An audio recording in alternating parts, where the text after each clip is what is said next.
जो लोग दूसरों की जाति और बिरादरी पूछने में राजनीतिक ताकत लगाए हुए रहते थे, वो आज बेचारे अपनी जाति और धर्म जगह जगह बताते फिर रहे हैं। विधानसभा की अध्यक्षा जी गैरसैंण के दौरे पर क्यों गई, गैरसैंण में उनका विरोध दर्ज किया गया।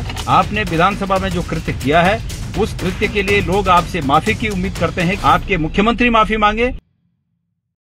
आजकल भारतीय जनता पार्टी के तमाम नेता जगह जगह अपने को बता रहे हैं कि हम खालिस उत्तराखंडी हैं, हम खालिस पहाड़ी हैं, हम ये हैं, हम वो हैं। और मैं कई बार कहते रहता हूं कि बोए पेड़ बबूल का तो आम कहां से हुए। आज कुदरत ने ऐसा न्याय किया कि जो लोग दूसरों की जाति और बिरादरी पूछने में, दूसरों के जाति धर्म पूछने में पूरा राजनीतिक ताकत लगाए हुए रहते थे कि क्या जाति है, क्या धर्म है, वो आज बेचारे अपनी जाति और धर्म जगह जगह बताते फिर रहे हैं। ऐसा वक्त आया।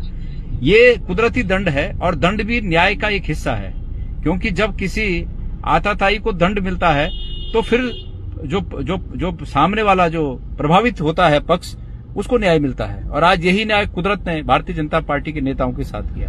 मैं देख रहा हूं सोशल मीडिया पे बाढ़ आई हुई है कि भारतीय जनता पार्टी के तमाम नेता कोई अपनी जाति बताते फिर रहे हैं, कोई अपना पहाड़ी होना बताते फिर रहे हैं, कोई अपना अतीत बताते फिर रहे हैं। लेकिन ये सिर्फ और सिर्फ अपने उस कृत्य की जिसको कि पूरे उत्तराखंड के जनमानस ने पूरी तरह खारिज किया, उसको छुपाने का एक प्रयास भर है।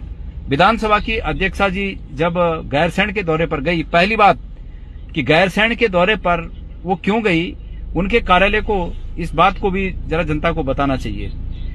क्योंकि विधानसभा का सत्र था, उसके लिए तो उन्होंने मना किया कि नहीं, गैरसैंण में नहीं होगा। और विधानसभा का सत्र समाप्त होते ही अगले दिन गैरसैंण चले जाना, ये समझ में नहीं आया। तो उनके कार्यालय को स्पष्ट करना चाहिए कि वो क्यों गए थे वहां। हो सकता है कोई बहुत इंपॉर्टेंट काम रहा हो, लेकिन बताना चाहिए कि क्यों गए थे। दूसरी बात कि ये पता चला कि पहाड़ में जगह जगह लोग इंतजार कर रहे थे कि वो आए और हम उनका विरोध दर्ज कर सकें। गैरसैंण में बहुत मजबूती से उनका विरोध दर्ज किया गया और उसके बाद उन्हें ये बताना पड़ा कि मैं खालिस पहाड़ी हूं। पहली बात तो ठीक है कि उन्होंने ये सब बातें अपने बचाव में कही हैं, उन्हें अपना हक है बचाव करने का।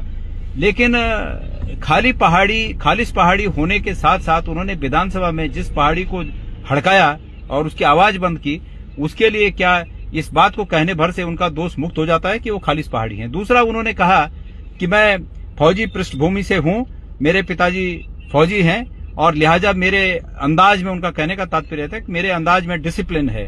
मैं उन्हें पूछना चाहता हूं कि एक फौजी पृष्ठभूमि होने के कारण आदरणीय भुवन चंद्र खंडूड़ी जी का सम्मान है, पूरा प्रदेश उनका सम्मान करता है, लेकिन उनकी इस फौजी पृष्ठभूमि को आपके इस कृत्य के सामने ढाल बनाकर आपका सामने आना बिल्कुल उचित नहीं है।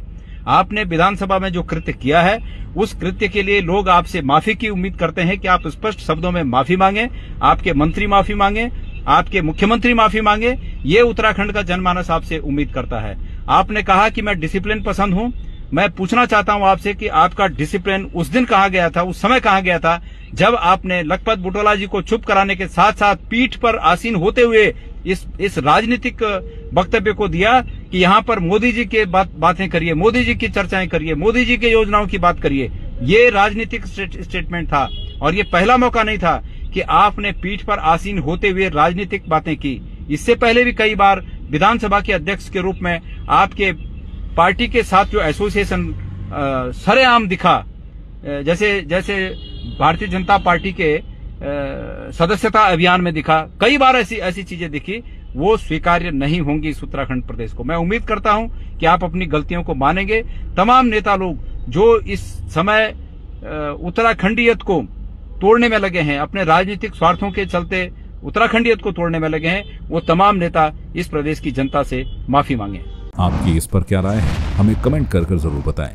इसके साथ ही आप हमारे YouTube चैनल को सब्सक्राइब कीजिए। आप हमें Facebook, Instagram, Twitter पर फॉलो भी कर सकते हैं और संवाद 365 के साथ एक क्लिक में जुड़ने के लिए डाउनलोड कीजिए संवाद 365 ऐप।